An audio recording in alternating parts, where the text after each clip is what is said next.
Nós vamos começar onde o quê? Onde paramos? Na parte de leasing, né? Então nós vimos leasing financeiro, nós vamos começar em leasing operacional, dando continuidade em leasing, tá? Essa é a última aula para nós terminarmos os produtos e serviços bancários, que são os conteúdos novos, tá? Então vamos lá. Falando então de leasing, nós vimos a ideia do leasing, ok? O que nós vamos falar agora é do leasing operacional. Vou primeiro explicar por cima como ele funciona para vocês entenderem o que é o leasing operacional, tá? Leasing, falei em leasing, qual é a palavra que tem que vir na cabeça? Escutou leasing, o que tem que vir na cabeça? Aluguel. Leasing, aluguel. Bom, o aluguel daquele carro que nós vimos, comparamos, viu que valia mais a pena desde que o cara cumpra todo o contrato. Bom, agora é a ideia essencial do leasing, o leasing operacional. Porque o leasing operacional é aluguel, aluguel, aluguel, aluguel. Não tem aquela coisa assim, ó, é um aluguel, mas no final o carro é meu. Não, aqui o carro nunca vai ser teu. Um sistema de leasing operacional funciona assim, olha só. Ele é muito usado para bens de alto valores, bens de alta tecnologia, bens muito caros. Por exemplo, eu uso o exemplo de aviões, aqui no desenho do avião. Tá aqui o avião, bem desenhado, tá? Bonitão. TAM, aqui, ok. Aí tem a companhia aérea TAM. Ela quer esse avião aqui. Esse avião é fabricado pela Airbus. Ok. Essa é a empresa que fabrica o avião. Ela vai fazer um leasing desse avião. Bom, se ela optar em fazer um leasing financeiro, vamos supor que esse avião custe aí, não tenho nem ideia quanto custa um avião desse aí, mas vou botar 2 bilhões, seja o valor desse avião, tá? Ela vai fazer um leasing financeiro de 10 anos para esse avião. Então ela vai parcelar, entre aspas, esse avião em 120 vezes de alguma coisa, onde no final, se é um leasing financeiro, o VRG, ou seja, o valor residual garantido, esses 2 bi que valem no avião, ele está diluído aqui. Ela vai pagar um certo valor aqui por mês, que se eu multiplicar por 120 vai dar mais que 2 bi, óbvio, né? Porque vai ter um certo... E o que é esse mais de 2 bi? É o aluguel que a empresa está cobrando desse avião. Então é como se fosse os jurinhos, aquele 1,7 que nós fizemos lá. Aqui esse é um leasing financeiro normal. Aí o que vai acontecer nesse leasing financeiro? Ao final dos 120 parcelas, o avião é da TAM. Ok. Só que o que acontece? Daqui 10 anos, esse avião já não está tão bom para rodar. Pode ser que ele já seja uma carcaça, já não está tão recomendado. O risco desse avião cair passa a ser muito alto. O custo de manutenção desse avião passa a ser muito alto. Então tem todo esse problema aqui. Aí o que a TAM pode optar em fazer? Olha só. Quando eu faço um leasing financeiro, vou pagar uma parcela aqui, vou botar em cifrõezinhos aqui, né? No qual está embutido o valor desse avião. Vou fazer uma proposta para a Airbus que eu quero fazer um leasing operacional.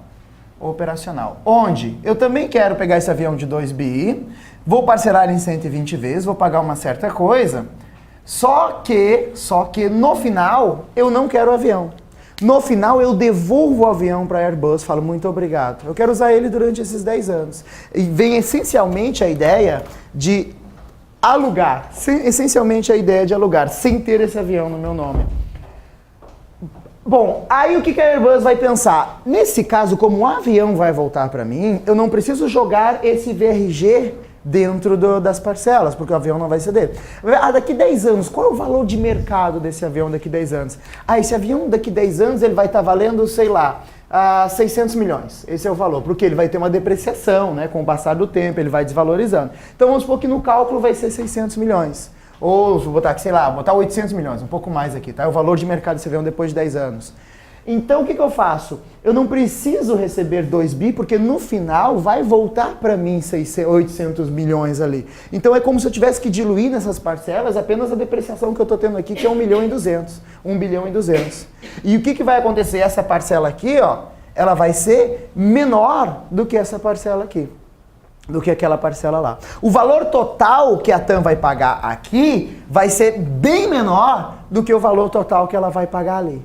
A desvantagem é que o avião não vai ser dela. Mas não tem problema. O que vai acontecer? Depois de 10 anos, se ela não ia andar com esse avião mesmo, bom, ela devolve esse avião, faz um novo leasing e pega um avião novo. Renovou toda a frota. Continua pagando as parcelas. Aí, professor, mas ela vai pagar parcela toda a vida? Olha só. Enquanto esse avião estiver dando de receita mais do que ela está pagando de prestação por mês, é um ótimo negócio. É um ótimo negócio. Por quê? O que vai acontecer? Vamos supor que o avião está dando de receita por mês, sei lá, 30 mil. 30 mil, beleza. Se é um leasing financeiro, pode ser que esses 30 mil não paguem nem a parcela dele mensal. Enquanto no leasing operacional ele vai pagar e vai me dar receita. Então eu posso estar sempre trocando de avião, sempre renovando essa minha frota. Entendem a lógica da coisa do operacional? E o melhor ainda, em geral, o operacional, não é uma regra isso, mas em geral um contrato no leasing operacional, a manutenção do bem fica por conta do proprietário. Principalmente, por exemplo, quando eu falo em companhia aérea, tá? Em avião. O que acontece? Normalmente a Airbus, que é a empresa que fabrica o avião, vai se responsabilizar pela manutenção do avião. Até porque envolve um risco de imagem muito grande. Se um técnico da TAM não dá a manutenção correta para esse avião, o que pode acontecer se esse avião cair? Mas aí o que a galera vai sair no jornal? Caiu o avião da TAM e dá um Airbus tal. Pum, vai manchar a imagem da Airbus também. Então por isso ela também se preocupa em dar a manutenção. Porque se essa porcaria cair, é o meu avião que eu fabriquei que caiu. Até provar que o erro foi do funcionário aqui ou ali, fica a minha imagem estampada junto. Então ela vai dar manutenção ao longo desse tempo aqui. Costuma ser bem mais vantajoso. É como se eu pegasse lá no financiamento de um carro, eu pego aqui, por exemplo, 40 mil, tá? Aquele carro de 40 mil aqui. Se for um financeiro com VRG diluído nas parcelas, eu vou fazer, por exemplo, em 60 meses, eu vou pagar aqui algo em torno de, vamos botar aqui 60 meses, tá?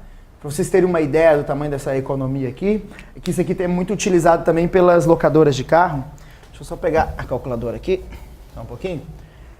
Então vamos botar aqui uma taxa aqui de 1,7, mais ou menos nós usamos lá, né? 40 mil, 1,7, 60 meses, PMT, ó, 1.068, ok. Total, ó. Então, quando eu faço esse leasing aqui financeiro, tá? Desse carro que vale 40 mil, estou pagando 60 de 1.068, no total que eu estou pagando é 64.121, ó, bem mais caro que o valor do carro, ok? Nesse caso aqui, o VRG está diluído nas parcelas, 40 mil está dentro ali, ó, está tendo 40 mil, ou seja, essa empresa que está fazendo leasing para mim, ela está me cobrando 24 mil de aluguel desse carro. 40 mil é para o carro e 24 mil é o aluguel do carro, tudo bem?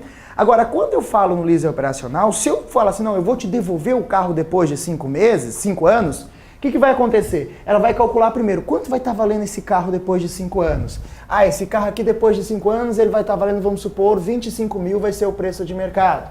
Então, nesse caso, eu não preciso jogar 40 mil nesse VRG aqui desse cara. É como se eu tivesse uma defasagem aqui, eu estou tendo uma perda aqui de quanto? 15 mil.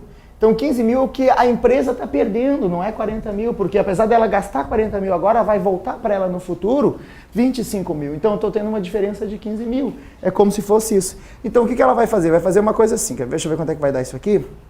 Nesse caso aqui, como eu vou ter 25 mil aqui de valor final, o valor dessa parcela aqui, 25 mil aqui, 40 mil aqui,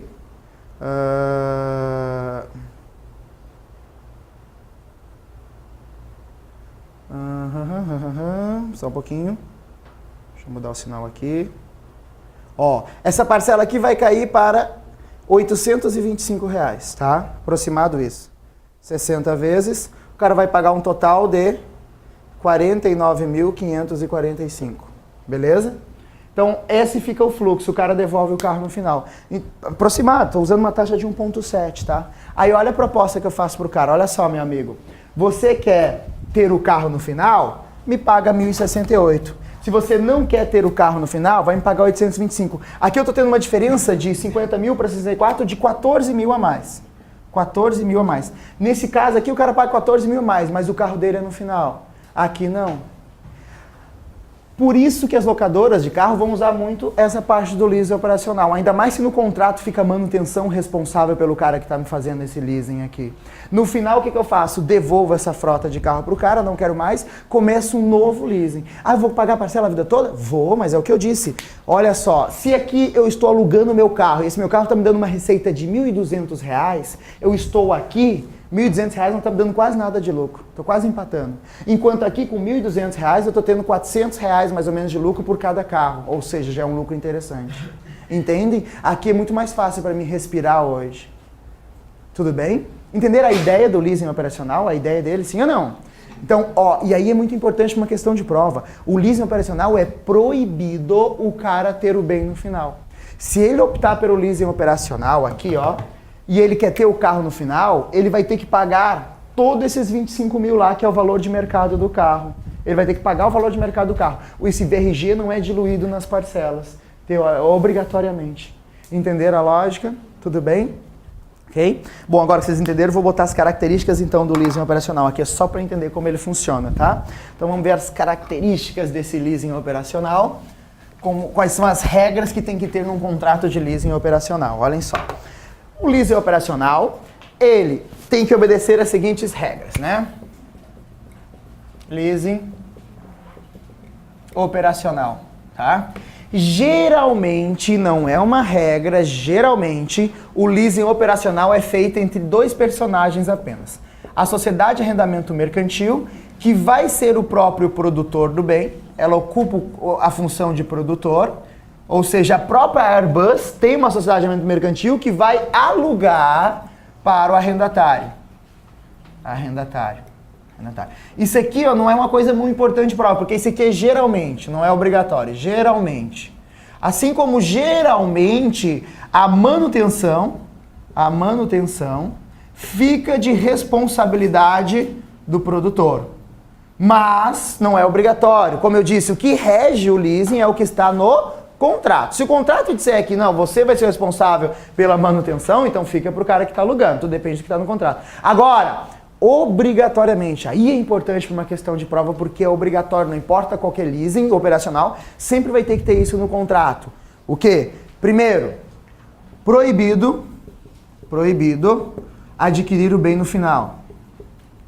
Adquirir o bem no final. Tomem cuidado, tá? Aqui no português não é muito meu forte não, tá? Então, proibido adquirir o bem no final, o cara até pode adquirir o bem no final, mas é proibido o VRG ser diluído nas parcelas. VRG diluído nas parcelas. Se ele quiser o bem no final, ele vai ter que pagar o valor de mercado no final. O que é proibido é tipo assim, ó, ele pagar o leasing no final, o bem ser dele. Isso não pode acontecer no leasing operacional. Ok? Se ele quiser, ele vai ter que pagar o preço de mercado do bem. E aí, muito importante, obrigatório, prazo mínimo de um leasing operacional, 90 dias. 90 dias. Esse é o prazo mínimo de um leasing operacional. O prazo máximo não pode ultrapassar 75% da vida útil do bem. Se o teu bem foi feito para durar lá, o avião foi feito para durar 20 anos, aquele avião que estava aqui o desenho, você vai fazer um leasing até 15 anos no máximo, que é 75% da vida útil. O leasing não pode ultrapassar 75%. Por quê? Olha só, se ele vai voltar para o cara, ele tem que voltar com algum valor de venda, algum valor venal esse bem. Esse bem não pode voltar um caco antigo, né? Ele volta lá para a empresa. E note naquele exemplo da Airbus como é melhor para ela voltar aquele bem. A Airbus vai aproveitar muito mais daquele avião do que a própria TAM.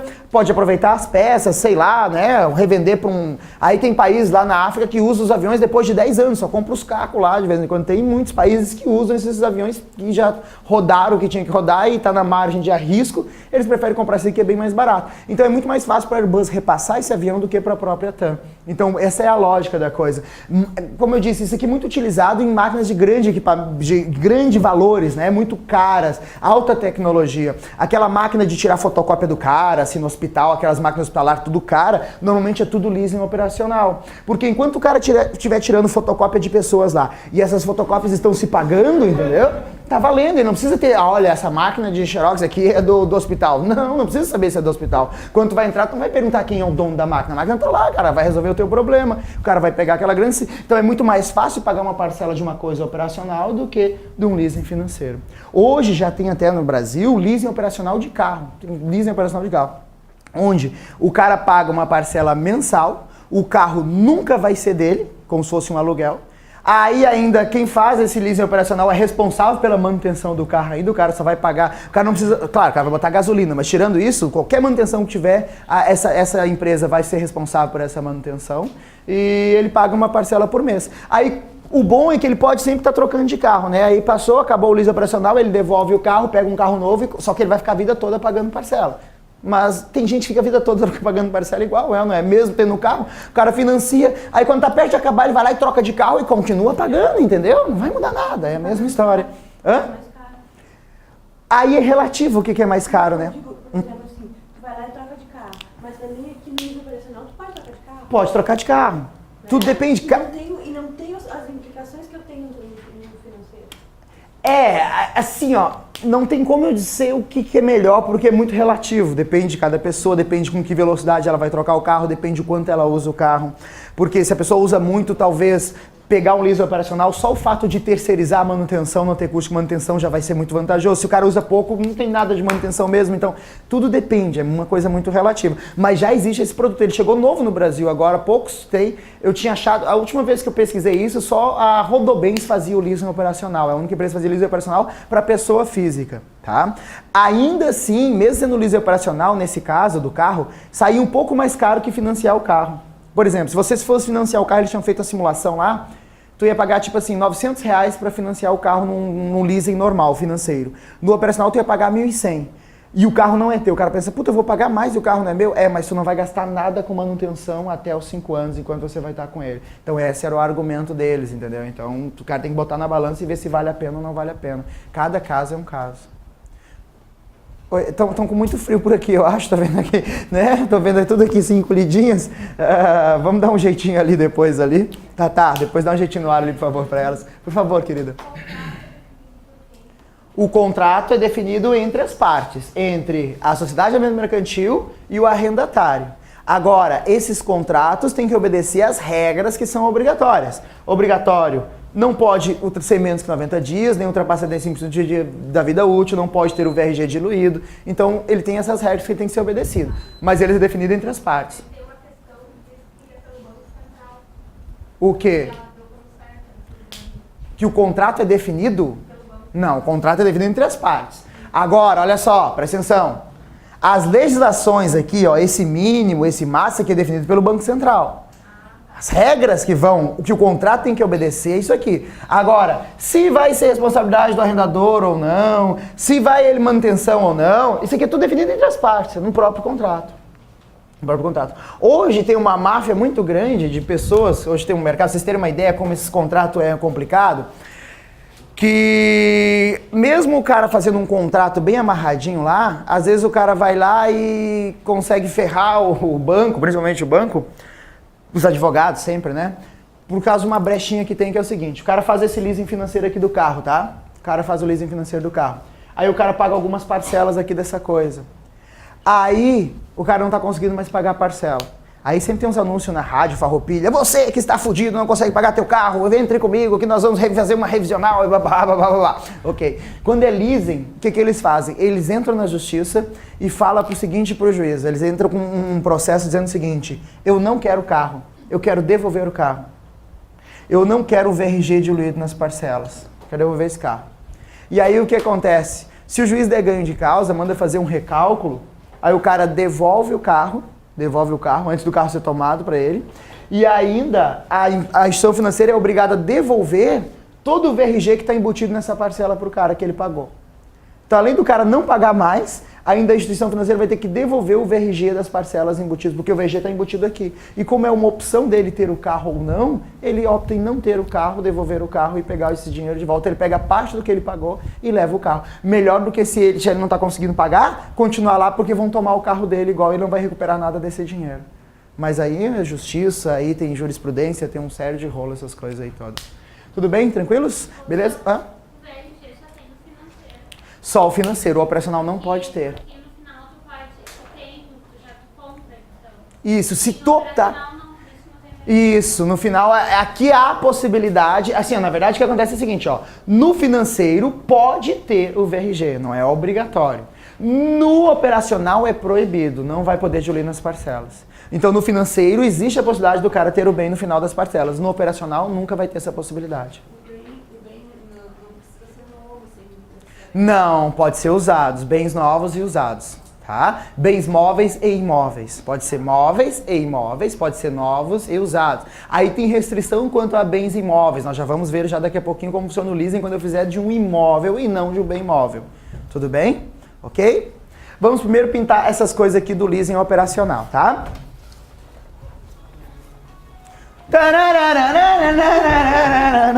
Pelo menos foi uma musiquinha boa. Xiii, faça isso me, remember, child, memory. Que página tem isso? Página 104, vamos lá, 104. Além da manutenção, eles cobram seguro também? Cobra o quê? Seguro. Seguro? É obrigatório.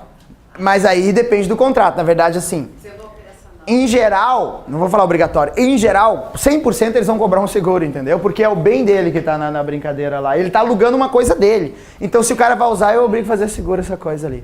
Na prática sempre usa. Mas, como eu disse, depende se tá no contrato. A legislação não fala, é obrigatório fazer seguro. Não. O arrendatário. Aí depende do que tá no contrato, sempre. Mas, em geral, é o arrendatário. Em geral, o arrendatário fica responsável pelo seguro. Agora, olha só.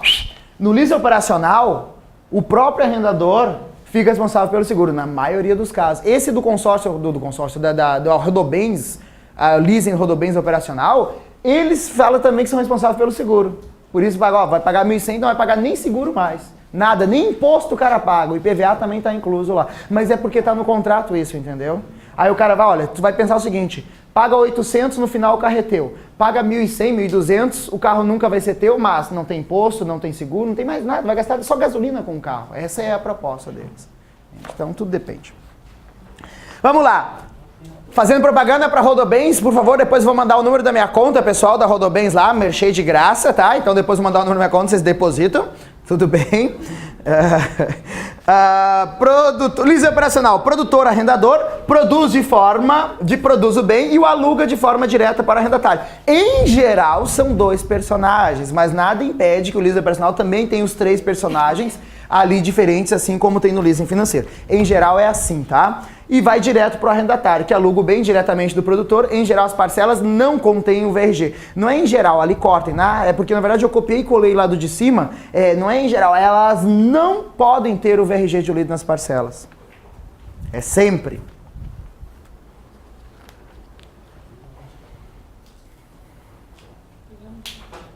O prof sempre é o produtor e o arrendatário? Não, isso é em geral. Ah, tá. A maioria dos casos, sim.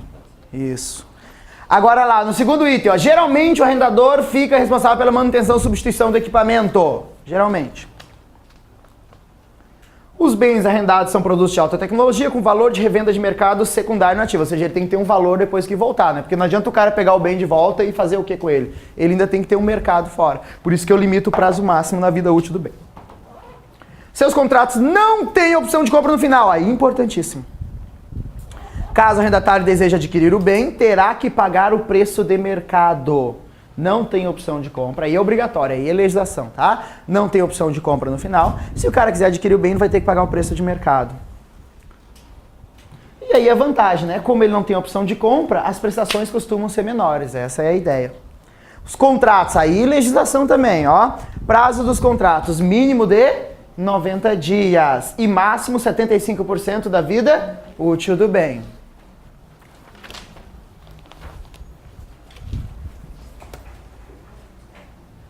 Ok.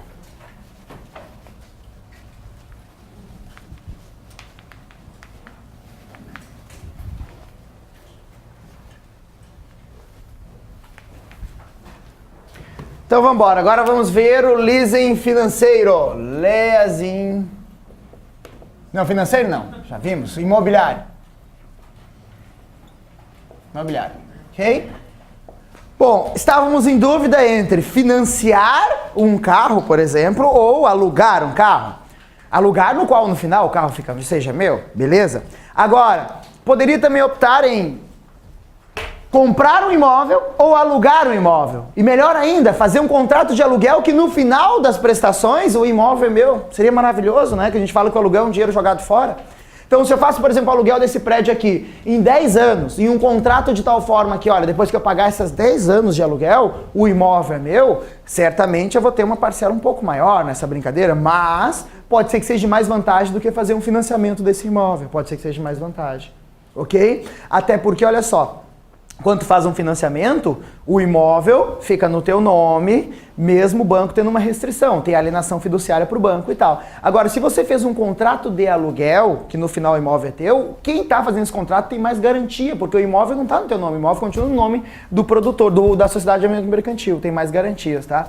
O que tem de diferente nesse leasing imobiliário é só uma coisinha de todos os outros leasing, tá? É tudo igual, ele pode ser tanto operacional como também pode ser financeiro, mesma coisa. Se for operacional tem que obedecer aquelas regras, se for financeiro tem que obedecer aquelas regras, tudo mesma coisa. Agora, quando se tratar de imóveis, tem que tomar cuidado com um único detalhe. É exclusividade de pessoa jurídica, primeira regra. Só pode fazer leasing imobiliário empresas. Nós não podemos fazer um leasing para comprar uma casa para nós, uma casa na praia, tá? Não podemos. Agora, a empresa pode. E tem mais um detalhe. A empresa só pode fazer um leasing imobiliário se for para um imóvel que tenha a ver com tem que ver com sua atividade fim. Atividade fim. Por exemplo, se a casa do concurseiro opta em fazer um leasing de um imóvel, seja ele financeiro ou operacional, esse imóvel que nós estamos fazendo um aluguel tem que ser um imóvel destinado a cursos, para concurso. Nossa, a casa do concurseiro não pode fazer um leasing de um imóvel, uma casa na praia, para a gente poder passear lá. Não pode, infelizmente, não dá, porque não é a nossa atividade fim. Entenderam a lógica? Então, primeiro, somente pessoa jurídica, primeira regra. Segunda regra, tem que ser um imóvel que vai ser destinado à atividade daquela empresa, para comercialização. Ok? Tranquilos? Perguntas? Pintamos então ele. Leasing imobiliário lá, ó. O arrendatário é obrigatoriamente uma pessoa jurídica. Importantíssimo, importantíssimo. Segundo, o bem deve destinar-se obrigatoriamente à atividade econômica da empresa. Fechou. Ok? Então vamos embora aqui. Segue o baile, né? Agora nós vamos então para o Sale and Leaseback. Esse cara eu achei que nunca ia cair em concurso, ele caiu no concurso da Cidade do Gran Rio. Só que quase ninguém viu que ele caiu, porque ele era uma alternativa errada lá, mas ele estava lá para tentar confundir a galera, né? Sale and Leaseback, que ele não é tão popular, quase ninguém comenta sobre ele, tá? É uma modalidade específica de leasing. Vamos lá? Quem é que já fez inglês? Windsor, Yazid, algum curso? Não? The Book is on the Table? Não? Curso do Joel Santana? Ninguém fez? Nenhum? Não. Então vamos lá, ó. Sale. Vocês já viram nos filmes, né? For sale, quando tem na porta da casa lá, aquela plaquinha for sale, quer dizer o quê? Venda. Então, sale eu sei que é venda, né? Venda. And, vocês já viram Tom and Jerry? Tom and Jerry? Já assistiram esse desenho, sim ou não? O que quer dizer Tom and Jerry? O and, o que é o and? E, muito bom. Lease, o que é lease? Aluguel. Aluguel. Aluguel. Back. Não é o da praia, não é aquele back da praia. O que é o back no inglês? Volta, né? Volta. Do Backstreet Boys, Garotos da Rua de Trás, volta, né? Venda e aluguel, volta. Entendeu? Sim ou não? Ó, venda e aluguel, volta. Vamos ajeitar isso aqui. O Sale and Leaseback é uma operação em que eu vou vender o meu bem e vou alugar ele de volta. Isso é o Sale and Leaseback. Para entender melhor, eu vou desenhar. Vocês do EAD vão esperar no próximo vídeo para entender melhor. Agora vai ter um corte e corta!